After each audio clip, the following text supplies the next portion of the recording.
কোনো পরমাণুর চতুর্থ শক্তি স্তরে উপশক্তি স্তর সংখ্যা একটা প্রশ্নের মধ্যে সবগুলো প্রশ্নের উত্তর আসবে। চতুর্থ শক্তি স্তরের উপশক্তি স্তর সংখ্যা, মোট অরবিটাল সংখ্যা ও মোট ইলেকট্রন সংখ্যা হিসাব করে দেখাও। ভেরি ভেরি ইম্পর্টেন্ট, বোর্ড পরীক্ষা কিন্তু এই কোশ্চেনটা আসতো, খুবই ইম্পর্টেন্ট। এই একটা প্রশ্ন পড়লে এখান থেকে বিভিন্নভাবে কোশ্চেন আসে, বুঝতে পারলে যে কোনো ভাবে কঠিন ভাবে কোশ্চেন আসলে তোমরা উত্তর করতে পারবে। বলছে চতুর্থ শক্তি স্তর, তার মানে বুঝতেছো প্রধান কোয়ান্টাম সংখ্যার মান হচ্ছে 4। উপশক্তি স্তর চাইছে, তার মানে সহকারী কোয়ান্টাম সংখ্যা, সাবসিডিয়ারি কোয়ান্টাম নাম্বার বা এজিমুথাল কোয়ান্টাম নাম্বার। এর মান কি হবে 0 থেকে n-1, তাহলে 0 1 2 3। মানে এখানে যা পাবো এখানে ততটাই সংখ্যা পাবো, তার চেয়ে 1 কম হবে। 0 থেকে n-1, তোমার 4 - 1 মানে 3। 0 থেকে 0 1 2 3। এর মান কি হবে প্রত্যেকটাই এল এর প্লাস মাইনাস, 0 এর জন্য 0, 1 এর জন্য -1 0 +1, 2 এর জন্য -2 -1 0 +1 +2, 3 এর জন্য -3 -2 -1 0 +1 +2 +3। তার মানে এম এর মান দ্বারা আমরা কি বুঝি, মোট অরবিটাল সংখ্যা বা অরবিটালের ত্রিমাত্রিক দিক বিন্যাস। এল এর মান 0 হলে আমরা জানি এস অরবিটাল বোঝায়, 1 হলে পি অরবিটাল, 2 হলে ডি অরবিটাল, 3 হলে এফ অরবিটাল। আর এম এর মান দ্বারা মোট অরবিটাল সংখ্যা বোঝায়। তাহলে এস এর অরবিটাল কয়টি? একটি। পি এর অরবিটাল কয়টি? 3টি অরবিটাল, পিএক্স, পিওয়াই, পিজেড।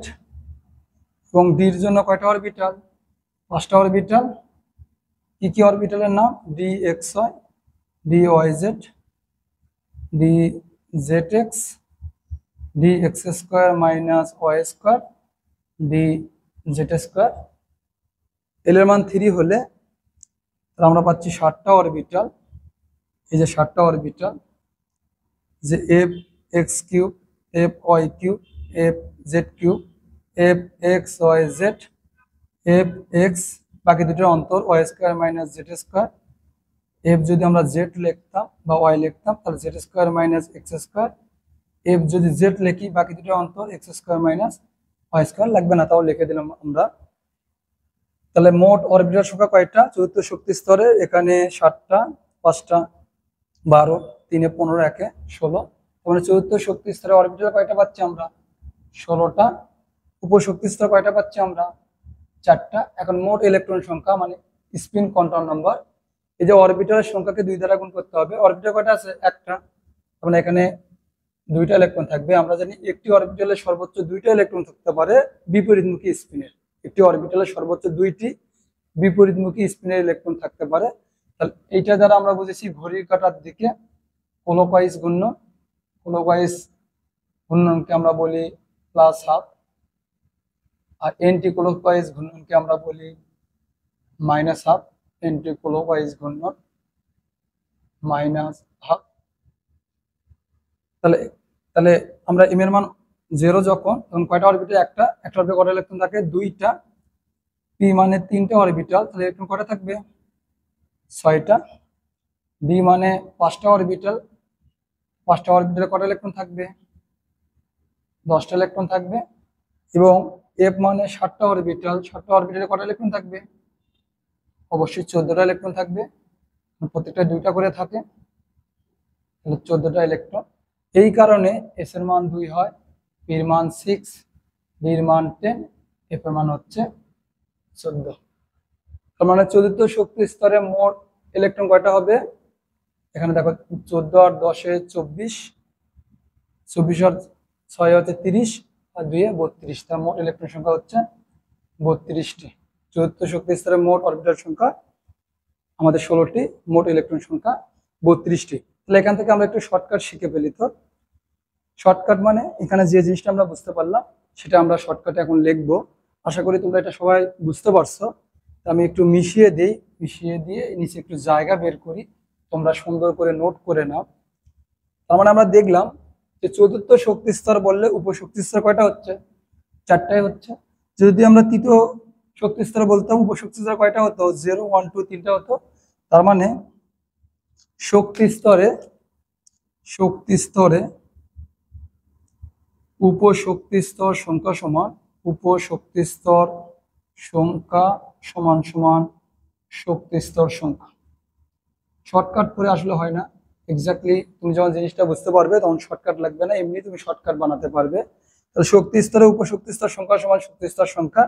এখানে শক্তি স্তর 4টা ছিল, তাহলে উপশক্তি স্তর 4। শক্তি স্তর যদি 3 থাকতো তাহলে উপশক্তি স্তর 0 1 2 3টাই হতো। কারণ শক্তি স্তর যা আর উপশক্তি স্তরও কি তাই। যদি বলি তোমাকে যে অরবিটাল সংখ্যা কি হবে, অরবিটাল সংখ্যা, দেখো এক্স্যাক্টলি খেয়াল করে, চতুর্থ শক্তি স্তর অরবিটাল কয়টা পাইছো? অরবিটাল পাইছি আমরা কিন্তু 16টা পাইছি, লিখে দিয়েছি। যদি আমি তৃতীয় শক্তি স্তর বলতাম তাহলে তো এটা হতো না, 0 1 2, তার মানে 5 3 8 1 9 হতো। তার মানে অরবিটাল সংখ্যা হচ্ছে এক্স্যাক্টলি n স্কয়ার। এখানে যতটা মান পাবো তার a স্কয়ার হবে অরবিটাল সংখ্যা। আর আমরা জানি একটা অরবিটালের সর্বোচ্চ কয়টা ইলেকট্রন থাকে? 2টা। তার মানে শক্তি স্তরে সর্বোচ্চ ইলেকট্রন ধারণ ক্ষমতা হবে 2n স্কয়ার। মানে চতুর্থ শক্তি বলে 32টা, তৃতীয় শক্তি বলে 2 × 3 স্কয়ার, মানে 18টা হইতো। যদি 2 × 2 স্কয়ার আমরা লিখতাম তাহলে 8টা হতো। এই জন্য আমরা বলি প্রথম শক্তি স্তরে 2টা ইলেকট্রন থাকে, দ্বিতীয় শক্তি স্তরে 8টা, তৃতীয় শক্তি স্তরে আমাদের 18টা, চতুর্থ শক্তি স্তরে 32টা। আশা করি আমরা বুঝতে পারছি। এখন এই যে আমরা দেখলাম যে 0 মানে s অরবিটালে বোঝায়, s অরবিটালে কয়টা ইলেকট্রন থাকে? 2টা। আর অরবিটাল কয়টা? একটা। p মানে অরবিটাল কয়টা? 3টা। d মানে কয়টা? 5টা। তা যদি আসে যে উপশক্তি স্তরের অরবিটাল সংখ্যা নির্ণয়, উপশক্তি স্তরে অরবিটাল সংখ্যা নির্ণয়, তাহলে আমরা কিভাবে বের করব? 12 + 1। কিভাবে বের করব? 12 + 1। 12 + 1 বুঝতে পারছো কিনা? s এর জন্য যদি বের করি, s এর জন্য, তাহলে 12 + 1, আমরা দেখলাম l এর মান যখন 0 হয় তখনই হচ্ছে আমাদের s অরবিটাল। তাহলে কত হবে? 1। তাহলে s এর অরবিটাল কয়টা? একটা। একটু আগেই দেখলাম আমরা একটা অরবিটাল। p এর জন্য যদি আমরা বের করতাম, p এর জন্য তাহলে 12 + 1, p এর জন্য l এর মান কত হয়? 1 হয়। তাহলে 1, তাহলে 2 + 1, তাহলে কত হবে? 3। d অরবিটাল হলে কত হতো? l এর মান 2, তাহলে 2 × 2 = 4 + 1 5, তার মানে সূত্র হতো 12 + 1। যদি বলতাম উপশক্তি স্তরে সর্বোচ্চ ইলেকট্রন ধারণ ক্ষমতা, সর্বোচ্চ ইলেকট্রন ধারণ ক্ষমতা, তার মানে কি? অরবিটালকে 2 দ্বারা গুণ করতে হবে, 2 × 12 + 1।